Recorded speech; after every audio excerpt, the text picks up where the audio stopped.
یہ دور نبی اکرم صلی اللہ علیہ وسلم کے بعد خلافت راشدہ بنو امیہ اور عباسی خلافت کے دوران ہوا، جس میں اسلام نے مختلف خطوں میں پھیلاؤ اور ثقافتی ترقی کی بنیاد رکھی۔ خلافت راشدہ کے دور کی فتوحات: حضرت ابو بکر ارتداد کی تحریکوں اور جھوٹے نبیوں کے خلاف کامیاب جنگیں لڑیں، شام اور عراق میں ابتدائی فتوحات کا آغاز کیا۔ حضرت عمر فاروق فارس، ایران، شام اور مصر کو اسلامی سلطنت میں شامل کیا۔ جنگ قادسیہ، جنگ یرموک اور بیت المقدس کی فتح ان کے دور میں ہوئی۔ ان علاقوں میں عدل و انصاف اور اسلامی قوانین کا نفاذ کیا۔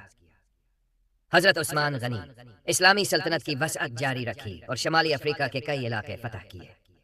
حضرت علی سیاسی مسائل اور داخلی اختلافات کے باوجود اسلامی اصولوں کو مضبوط کیا۔ بنو امیہ کے دور کی فتوحات: اندلس، اسپین کی فتح، طارق بن زیاد کی قیادت میں اندلس میں اسلام کا پرچم لہرایا گیا۔ اسلامی علم و تہذیب کا آغاز ہوا جو یورپ کے نشاو ثانیہ رینیسانس کی بنیاد بنی۔ وسط ایشیا، بخارا، سمرقند اور خوارزم جیسے علاقے فتح کیے گئے۔ شمالی افریقہ، مراکش، الجزائر اور تیونس جیسے ممالک اسلامی سلطنت میں شامل ہوئے۔ عباسی خلافت کے دور کی ترقی: جنگوں کی بجائے تعلیمی، سائنسی اور ثقافتی ترقی پر زور دیا۔ بغداد کو علمی اور ثقافتی مرکز بنایا گیا۔ اسلامی سلطنت کا اثر و رسوخ دنیا کے مختلف حصوں تک پہنچا۔ اسلامی فتوحات کے اسباق: دعوت و تبلیغ: اسلامی فتوحات صرف تلوار کے ذریعے نہیں ہوئیں بلکہ عدل، امن اور دعوت کے ذریعے دل جیتے گئے۔ اتحاد کی طاقت: امت مسلمہ نے اتحاد کے ذریعے بڑی سلطنتوں کو شکست دی اور کامیابی حاصل کی۔ علم کی اہمیت: جہاں بھی مسلمان گئے علم و تہذیب کو فروغ دیا۔ اسپین، بغداد اور وسط ایشیا اس کی مثالیں ہیں۔ شاہ، عدل و انصاف: اسلامی فتوحات کے بعد علاقوں میں عدل و انصاف کا نظام نافذ کیا گیا جس سے لوگ خوشحال ہوئے۔ پائد، تحمل اور رواداری: فتح کیے گئے علاقوں کے لوگوں کے مذاہب اور ثقافتوں کا احترام کیا گیا۔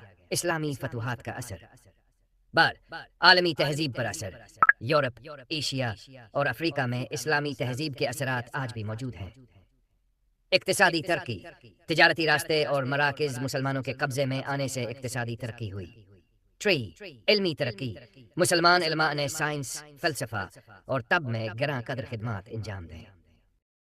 موجودہ زمانے میں اسلامی فتوحات کا تصور جنگ یا زمینوں پر قبضے سے ہٹ کر مختلف انداز اختیار کر گیا ہے۔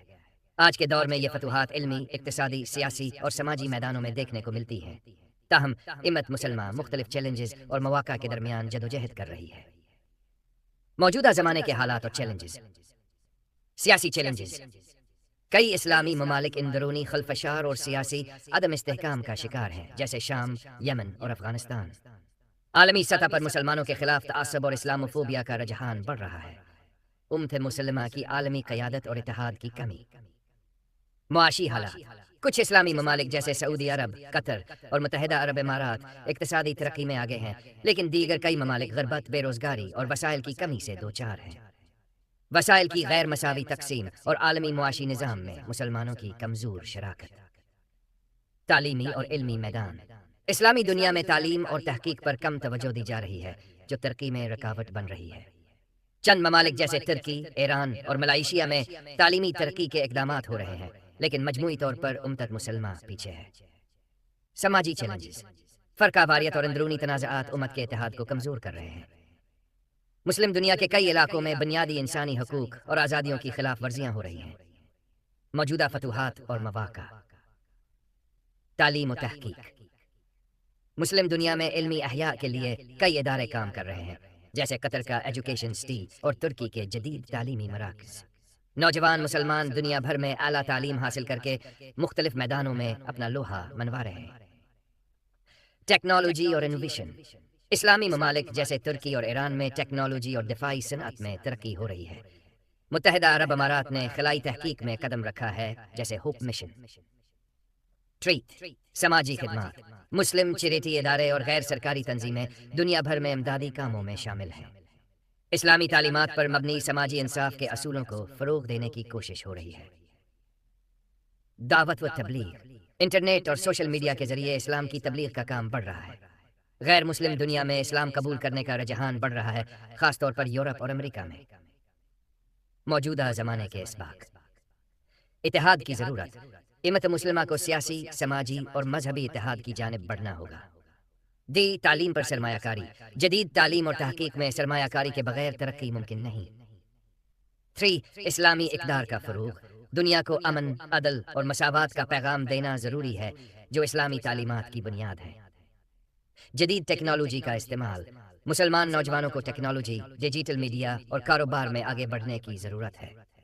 بھائی، سیاست میں مثبت کردار، اسلامی ممالک کو عالمی سطح پر مظلوم مسلمانوں کی آواز بننا ہوگا، جیسے فلسطین، کشمیر اور روہنگیا مسلمانوں کے مسائل۔